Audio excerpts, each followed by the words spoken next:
yang bagi orang kafir ketika itu sebagai satu azab pada mereka, sementara dia datang kepada orang-orang yang mukmin itu sebagai sekadar ujian, imtihan yang Allah Subhanahu wa taala berikan. Siapa yang sebenarnya mendapat himpitan kubur? Bukan semua daripada kalangan ahli kubur itu akan dihimpit. Orang yang beriman, orang yang telah membekalkan dirinya dengan kebahagiaan, iaitu dengan amal-amal yang saleh, itu adalah merupakan orang yang selamat daripada himpitan kubur tersebut. Sementara mereka yang akan mendapat himpitan kubur, mereka yang tidak bersiap sedia dengan amal-amal saleh sebelum bertemu dengan Allah Subhanahu wa taala. Sehingga kan hadis menyatakan ketika itu malaikat tadi datang bertemu dengan dua orang manusia, yang pertama kelompok munafik dan yang kedua iaitulah kelompok orang-orang yang kafir. Orang-orang munafik dan juga orang-orang kafir ketika itu ditanya madinuka, disebut dalam hadis dalam keadaan dia tergagap-gagap untuk menjawab ketika itu, dan kemudian dia kata la adri, aku tak tahu apa agama aku. Siapakah Tuhan kamu? La adri, aku tidak tahu. Siapakah Rasul kamu? La adri, semuanya tidak tahu ketika itu. Dan apa yang berlaku? Didatangkan kepadanya mitraqah min hadid, iaitu didatangkan satu penukul yang dibuat daripada hadid, daripada besi. Ketika itu besar penukul tersebut, dan ketika itu akan dipukul sehancur-hancurnya sehingga dia menjerit sekuat-kuatnya. Semua tidak mendengar.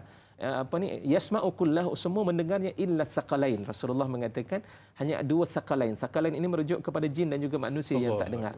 Kita duduk berjalan ketika itu, mereka dipukul dengan sekuat-kuatnya. Makhluk-makhluk Allah yang lain semuanya mendengar ketika itu, dan disebutkan hadis menyatakan wa takhtalifu adla'uh, dan ketika itu akan tulang-tulang belulangnya akan semakin mendekati ataupun saling bercantum-cantum sehingga akhirnya terpatah-patah tulang belulang tersebut, dan ketika itu kubur berada dalam keadaan wa yudayyiq, disempitkan akan kuburnya ketika itu. Allahu akbar.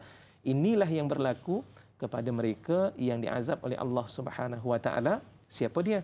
Golongan munafiqun dan juga golongan kafirun, dan termasuk juga mereka yang tidak cukup bekalan-bekalan nak bertemu dengan Allah Subhanahu wa taala, yang mana dosanya di kalangan orang yang beriman itu dipenuhi dalam dirinya sebelum bertemu dengan Allah. Mereka termasuk di antara mereka yang akan mendapat kesempitan kubur. Bahkan Rasulullah menyebut ada satu ketika Rasulullah mengatakan ketika lalu di kubur, Rasulullah kata innahuma la yu'azzaban.